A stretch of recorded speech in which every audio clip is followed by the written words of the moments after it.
Hello everyone, my name is Bob Johnston. Thank you for tuning into this talk.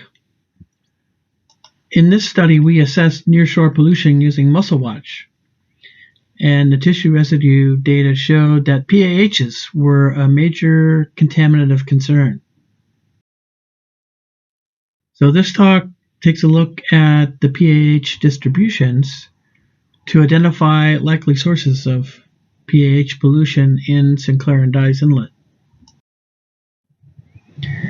This work is part of an environmental investment partnership among the Navy, EPA, Ecology, the Suquamish Tribe, and other stakeholders to improve the environmental quality of Sinclair and Dyes Inlets. This is the Saley Sea as seen from the International Space Station on March 11th, 2020. So if you were in the Puget Sound or Saley Sea region about a year ago, you were probably in this picture. I'm located here in Bremerton, in Sinclair and Dyes Inlets, which are the ancestral home of the Coast Salish peoples and the Suquamish Tribe, and currently home to a diverse multicultural community. This shows Sinclair Inlet as seen from Eyes Over Puget Sound on June 24th, 2014. So the Navy's mission is to defend the nation, which includes protecting the environment and assuring the health and safety of workers. The Navy is committed to continuous process improvement by implementing best management practices. Therefore, monitoring data are essential to determine what the problems are, whether corrective actions are effective, and if the taxpayers are getting the best bang for their buck. If we want to know how well we're doing, we should ask the animals that live here. The Mussel Watch network was established in 2010 and has been sampled every other year through 2020. So the stations include worst case as well as reference sites, and we also get a seafood sample from that's harvested from Penn Cove out on Whidbey Island. So here's the pH data, and you can see that at some of the sites in the shipyard and other areas, PAHs were elevated. When we see elevated PAHs in the mussel tissues, it indicates that they were in close proximity to a source. The results were variable. Some sites exceeded the critical body residue benchmark, and all sites were above the seafood. In this study, we analyzed 20 parent PAH compounds and 22 alkylated PAH compounds.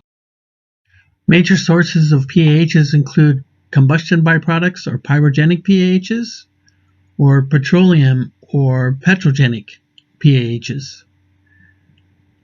Fingerprinting techniques usually involve some sort of source characterization, which was not possible in this study because the PAHs are already accumulated in the tissues of the mussels. Therefore, we used empirical data from mussels that were exposed to a diesel spill in Penn Cove and creosote piling removal in Commencement Bay to evaluate the patterns in our data. So what do PAHs accumulated from a diesel spill look like? Well, this is what happened in Penn Cove in May of 2012. And the samples were taken before and a month and 2 months after the spill. And we saw there was really no change in the parent concentrations of phenanthrene and dibenzothiophene, but a large increase in the alkylated components after the spill. Now, creosote pilings can last decades, providing habitat with little or no environmental impacts. However, deteriorating pilings can come apart, releasing PAH compounds.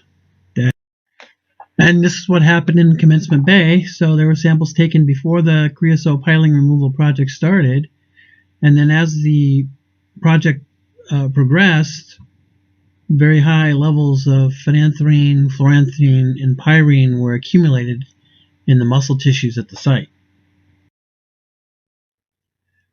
So this is the site with the highest sum of pHs, and we can see that there was a combination, some pHs from a petrogenic fuel origin. They were predominantly pyrogenic with a very strong creosote signal and a high percentage of very hydrophobic pHs, suggesting a sediment source. This site was sampled before creosote piling removal, and there was a very strong creosote signal and a strong pyrogenic signal. After the creosote piles were removed and replaced, and 2 years later the mussels were sampled again, we saw a dramatic improvement after the source of pHs had been removed. This is a sample located in Clam Bay, and there's a combination of pH sources. We see a fuel origin for the lighter weight, a large pyrogenic component, a creosote signal, as well as high percentage of hydrophobic pHs, suggesting sediment source. This is a site in Liberty Bay, and this site shows a fuel or diesel type of signal with these lower weight pHs, although not completely, because we don't see the dibenzothiophene signal. Well, what are the mussels telling us about pHs in Sinclair and Dye's Inlet? pH concentrations were elevated at many sites. Pyrogenic pHs accounted for the majority of the pHs accumulated. Creosote was implicated as a source of the highest pHs. Relatively high 5 and 6 ring pHs suggest sediment exposure. Petrogenic sources were associated with lighter weight pHs, and the diesel pattern was evident in 2 samples. Okay, thank you very much.